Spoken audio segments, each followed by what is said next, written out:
मैं हूं अवनीश शुक्ल और आप देख रहे हैं शिव शक्ति कुल यूट्यूब चैनल। आज हम बात करेंगे श्री भट्ट कल्लट जी द्वारा रचित स्पंद कारिका नामक शास्त्र की। इस शास्त्र को समझने के लिए हम कई शिष्यों ने अपने गुरुदेव आचार्य श्री दुर्गाचरण शुक्ल जी से प्रार्थना की। उन्होंने हमें जो समझाया वो मैं आपके सामने प्रस्तुत कर रहा हूँ। इस विषय पर कई वीडियो बनेंगे जो मैं शिव शक्ति यूट्यूब चैनल पर डालता जाऊँगा। अगर आपको इसे लगातार देखना है तो इसे सब्सक्राइब और लाइक अवश्य करें। वैसे तो गुरुदेव के बारे में कुछ कहना सूरज को दिए दिखाने जैसा है, परंतु जो लोग उन्हें नहीं जानते हैं उनके लिए संक्षिप्त परिचय दे रहा हूँ। गुरुदेव आचार्य श्री दुर्गाचरण शुक्ल जी का जन्म 1930 में जालौन जिले में हुआ था। प्रारंभिक शिक्षा के उपरांत उन्होंने BSc, MA, M.Ed, साहित्य रत्न साहित्याचार किया। स्कूल शिक्षा के कार्य में बच्चों को शिक्षित करने का कार्य करते हुए प्राचार्य पद से सेवानिवृत्त हुए। गुरुदेव आगम निगम व बुंदेली भाषा में कई ग्रंथों की रचना की है, जिसमें से प्रमुख रूप से महर्षि अगस्त्य दृष्ट ऋग्वेद मंत्र भाष्य, ऋषि हयग्रीव शाक्त दर्शनम एवं अगस्त्यकृत शक्ति सूत्र, ब्रह्मवादिनी दृष्ट मंत्र भाष्य एवं अवदान, बुंदेली शब्दों का व्युत्पत्ति कोश, ललित निबंध संग्रह और महादेव है।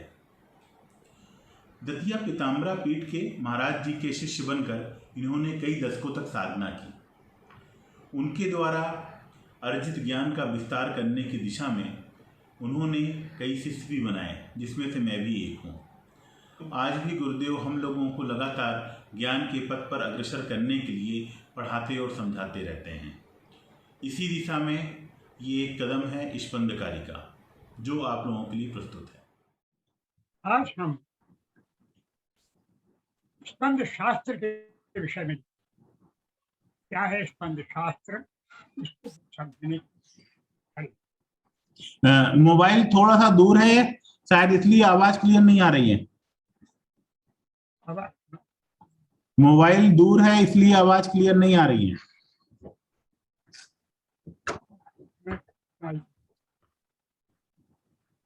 पास कर दिया, अब आएगी। हाँ ठीक। स्पंद शास्त्र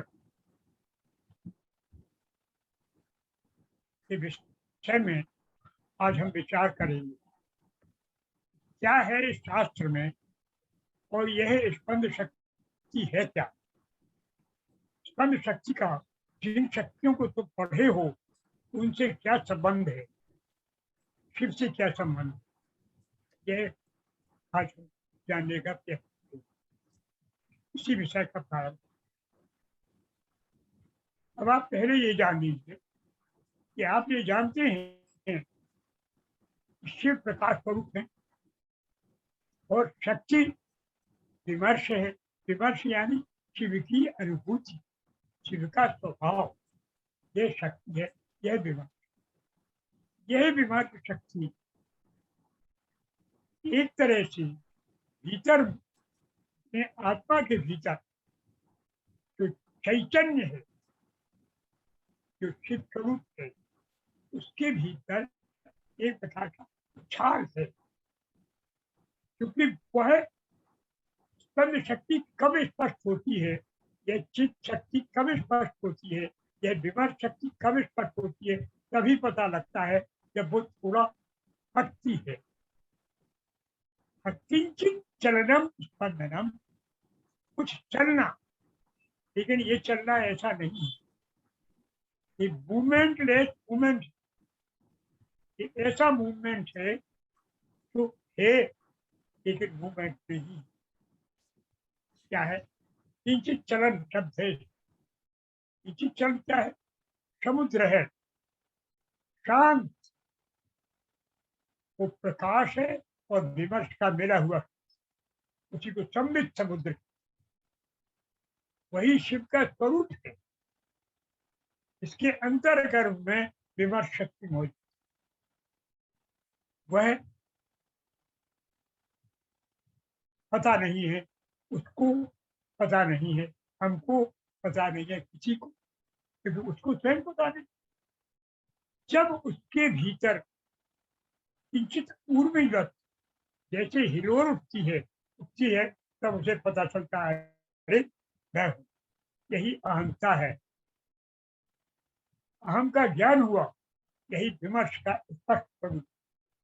अभी तक वो प्रकाश के साथ बनी थी, अब वह प्रकाश की किंचित चरण, किंचित, ध्यान दो, ये किंचित शब्द बहुत महत्व, ये कहता है तो लेकिन नहीं के बराबर है। उच्छलन है, ऊर्मी है, समुद्र में है, पूरा समुद्र है। ये संबित का समुद्र है। संबित क्या है, क्या आप जानते हैं? विकास और विमर्श का स्वरूप। लेकिन इसमें विमर्श प्रकाश के अंतर्गर्भ में है। वह जब विमर्श शक्ति थोड़ा स्वरूप बदलती है, ऊपर आती है, तो उच्छलन दिखाई, यही है स्पंद, यही है स्पंद। फिर समझो, यही समझने की बात कैसे? स्पंद ने बार बार कहा इसी को, वो जानते हैं जो कह रहे हैं। वस्तुगुप्त के शास्त्र का सामान्य रूप से सामान्य लोगों में को जो रूप राय है, वे है वस्तुगुप्त। मैं बताया तुमको, पहले भी तुम जानते थे, जो हमने पहले कहा था कि वस्तुगुप्त को स्वप्न हुआ कि अमुक स्थान पर शिला पर मेरे सूत्र लिखे हुए हैं, उन सूत्रों को लाओ, अध्ययन करो और उनको लोगों को ज्ञान दो। जब ये ज्ञान लोप हो गया है, लोग वस्तुगुप्त जी वहां गए और उन्होंने उस शिला को देखा। शिला पर से सूत्रों को उन्होंने हरण किया और उसकी व्याख्या की। उन सूत्रों की व्याख्या ही स्पंदकारी था। उनका शिष्य था कल्लट। कल्लट ने कोई उन्होंने ये पढ़ाया, कल्लट को भी पढ़ाया शिवपुत्र, और सोमानंद नाम था एक दूसरे, उसको। तो सोमानंद और कल्लट दोनों को उन्होंने पढ़ाया। सोमानंद ने उसकी व्याख्या अलग तरह से की, शिवपुत्र की, तो शिव दृष्टि कहते हैं उनके ग्रंथ, और इन्होंने कल्लट ने इस पर वृत्ति दी। कल्लट ने स्पंद शास्त्र और सोमानंद ने प्रति शास्त्रों को जन्म। अब ये कल्लट का जो, कल्लट ने जो बात लिखी, कल्लट से ही उस समय प्राप्त करके रामकंठ जी ने उसकी व्याख्या। एक रामकंठ हो गए, ध्यान रखो, रामकंठ, रामकंठ ने व्याख्या। रामकंठ की व्याख्या के बाद बहुत दिनों बाद आचार्य अभिनव गुप्त ने इस पर अपने संसारोप में लिखा। संसारोप की तृतीय अनहिक उन्होंने इस पर चर्चा की, वहां का इस शास्त्र के विषय में चर्चा की। इसके बाद उनके शिष्य ने खेमराज जी आचार्य, उन्होंने इस पर विस्तृत व्याख्या की। खेमराज जी ने इसकी विस्तृत व्याख्या की है, बहुत इतनी विस्तृत व्याख्या किसी की नहीं। और उन्होंने इसकी एक पहली कारिका, तो कारिका की पहली है, उस पर एक ग्रंथ लिखा, इस पर संदूर। इसके बाद फिर आगे सरल चली, तो आगे वैष्णव उत्पन्न हुआ है, और बात उसने भी अच्छी व्याख्या की। एक व्याख्या इनमें सबसे जो विस्तृत है, सबसे जो समझदार है, जिसमें पूरा स्पंद शास्त्र स्पष्ट हुआ है, वो शिवराज। शिवराज जी इसमें को जितना जाने कोई इस पर दशा जान। अब शिवराज क्या कहते हैं? शिवराज कहते हैं सर्वम, शिवराज बताते, शिवराज की बात सुनिए। शिवराज कहते हैं सर्वम स्वात्म स्वरूप। ये स्पंद तत्व क्या है? ये आत्म स्वरूप जो तत्व है वही ये है।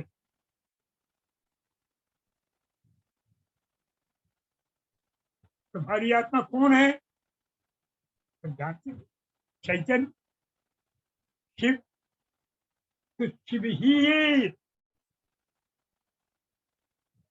शिव जो जीव के रूप में है, तो आत्मा की तुम्हारी इंडिविजुअल जो तुम्हारा आईनेस है, कि तुम इसको तुम व्यक्तित्व कहते हो, उस रूप में जो है वो सब कुछ उसी का स्वरूप है। जब दुनिया दिख रही, ये दुनिया जो दिख रही है वो जिस रूप में दिख रही है, जो इसको दिखा रहा है वो और कोई दूसरी नहीं। इसने ही अपने स्वरूप को अपने ही साधन से भिन्न भिन्न रूपों में प्रकट किया। एक बार पहले जब जैसे आप जानते होंगे कि मकड़ी की उदाहरण दिया था, यहाँ हम उदाहरण दे रहे हैं शिवराज जी के, जैसे मुकुर नगरवत एक वो होता है शीशा, आईना। तो आईना में अगर आपको नगर दिखाई दे, किस तरह से ये संसार दिखाई दे रहा है, इसके ऊपर शक्ति की। वो शक्ति क्या है? तो शक्ति प्रेम। तो शिव, तो शिव की ही शक्ति, ये दृढ़ शक्ति है, ये ज्ञान शक्ति है, ये वो स्पंद शक्ति है जो फैलती है और ऐसा लगता है किंचित चरणम, किंचित चरण, ऐसी थोड़ा समझ, थोड़ा ध्यान। संसार में तो व्यवहार में देखो अच्छी फड़कन है, स्वाद क्या है? वही शक्ति तो है। तंत्र कहता है कि प्रा संबित प्राणे प्रतिष्ठा, ये जो शक्ति थी तो प्राण में स्वरूप धारण किया। प्राण क्या है? चल, किंचित चलन, प्रग नहीं होता, चलता है। इस चलन में जहाँ विश्राम है वही शिव, जहाँ चलन है वहाँ शक्ति। तो ये शक्ति और शिव का मिला हुआ रूप है भैया।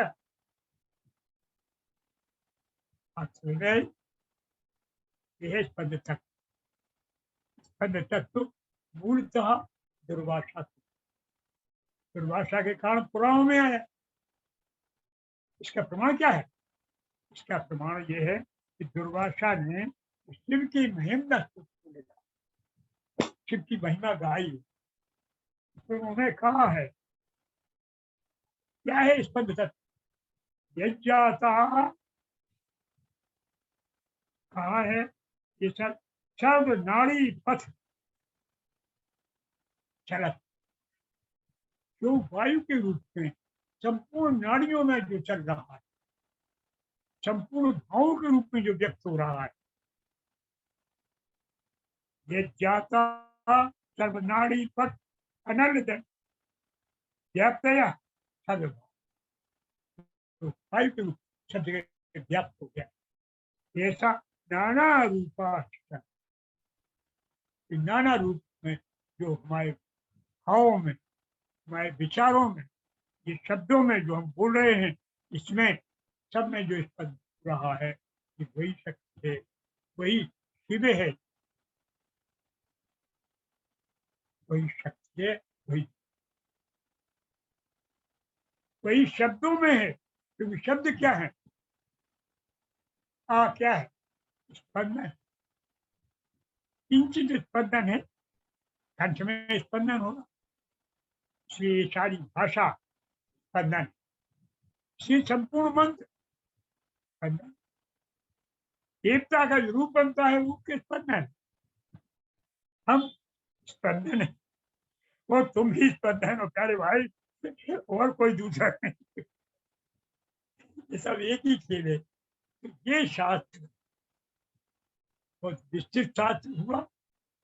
आचार्य अभिनव गुप्त ने समता लोक में इसको कहा, और ये प्रायोगिक शास्त्र, इसलिए मैं बार बार कहता हूँ कि भैया प्रयोग जानिए, आज जो सही सिखा सके, मैं गुरु उस तरह का नहीं, आपको प्रयोग जाना, लेकिन जान लीजिए, जाने से लाभ हो।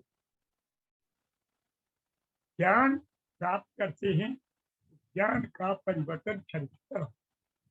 ज्ञान को उपयोग करिए, बहुत बड़ा परिवर्तन है।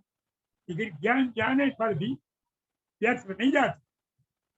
ध्यान रखो, तुम्हें जो ज्ञान होगा वो तुम्हारे मस्तिष्क में जाएगा, रक्त में जाएगा, सब में स्पंदन का अनुभव होगा। उस अनुभव से तुम्हारी मन शुद्धि शीघ्र हो। ये मेरा आशीर्वाद है कि तुमको इस प्रकार के शास्त्र का ज्ञान हो, ये स्पंद का अनुभव तुम करो, क्षण क्षण में, हर क्षण में। भाषा जब कोई बोल रहा हो तो अनुभव करो कि इसके शब्द स्पंदन है। बैठे हो तो अनुभव करो कि हमारे भीतर स्पंदन चल रहा है। ये स्पंदन शिव है। इससे लाभ यह होगा,